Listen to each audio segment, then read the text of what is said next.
yang disertai pemukulan terhadap sejumlah orang terjadi di kawasan wisata Puncak Bogor, Jawa Barat. Keributan juga direkam warga hingga menjadi viral di media sosial.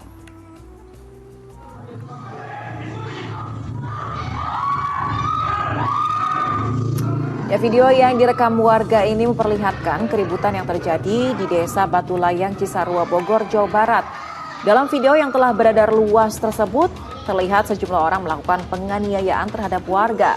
Diduga peristiwa berawal saat seorang tamu di sebuah villa ditegur oleh warga saat ia bermain pingpong dan mengeluarkan suara keras hingga mengganggu ketenangan saat dini hari.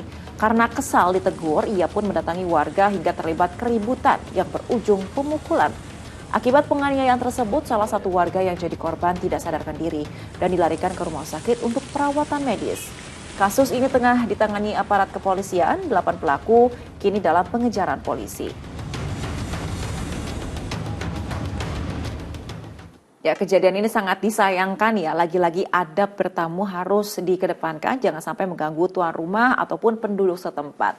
Nah, Pak Ustadz, pertanyaannya adalah, ini mungkin bisa dijelaskan kembali, kira-kira apa saja adab yang perlu diperhatikan seorang tamu saat berkunjung ke suatu tempat agar kejadian seperti berita tadi ini tidak lagi terulang?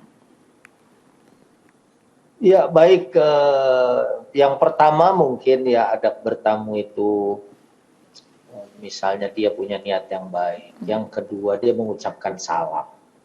Salam ini kan simbol kedamaian sesungguhnya ya. Bahkan ada dalam hadis dikatakan gini, waktu Umar ya sedang mengajar di satu majelis, kemudian ada orang datang mengucap salam. Umar tidak dengar. Ya, Umar tidak dengar, sebanyak 3 kali sahabat ini mengucapkan salam. Karena Umar nggak dengar, sahabat ini pulang. Ya, dikatakan salam tu ala Umar salasan falam yujib faraja'tu. Ya, karena Umar tidak menjawab salamku 3 kali, maka aku pulang. Kemudian Umar mengejar. Ya, kenapa kamu balik? Gitu. Ya, salam tu alaika ya Umar, anta la tujib. Ya, saya udah salam 3 kali. Loh, memang ada aturannya seperti itu karena Sayyidina Umar belum mendengar hadis itu. Namun setelah dikuatkan bahwa memang Nabi pernah bersabda dengan hadis tersebut, maka kemudian itu diterima. Ini sampai 3 kali nggak dijawab aja pulang. Dan dalam kitab Riyadhus Shalihin, kita kalau bertamu tuh nggak boleh ngintip ya. Dalam artian begini, misalnya kita mau masuk, kita membelakangi pintu. Ya, ada orang yang kemudian kan mencoba mengintip-ngintip ke lubang kunci, ada orangnya apa enggak, atau naik-naik ke lubang angin kayak gitu. Itu bukan adab Islam. Jadi dia membalik ke belakang kemudian salam. Assalamualaikum. Ya.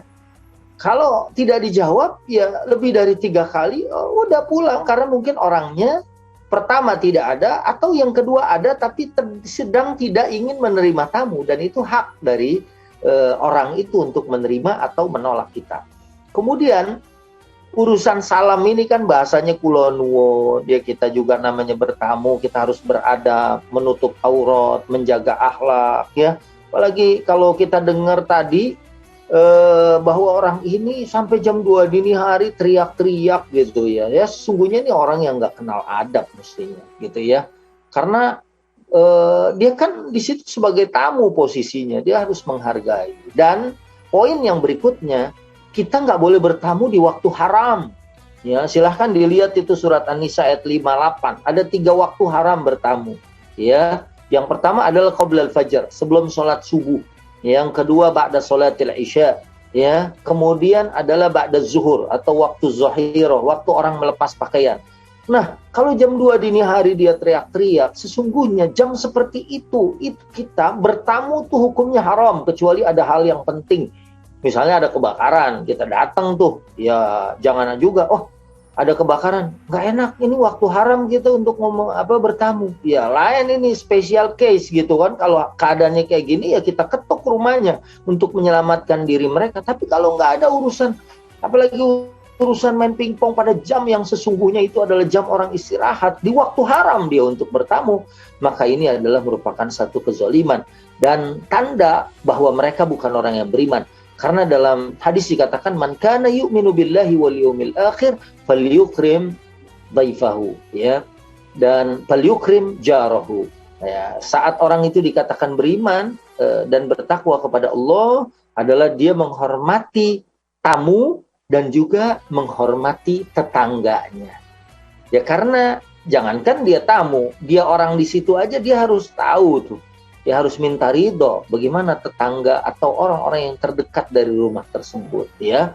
Berarti orang ini bisa kita sampaikan tidak mengenal adab, tidak memiliki keimanan kepada Allah, sudah salah, kemudian dia menganiaya orang juga ya. Dan kata Nabi, ittaqu da'watal mazlum, hati-hati doanya orang yang teraniaya, karena kezaliman itu zulumatun yaumal qiyamah. Kalau dia tidak minta maaf ya, maka dia akan mendapatkan balasannya pada hari kiamat dan berupa kegelapan pada hari kiamat. Naudzubillah wal iyadu billahi min zalika. Nauzubillahi min dzalik. Terima kasih Pak Ustadz atas penjelasannya. Kita lanjutkan lagi ke informasi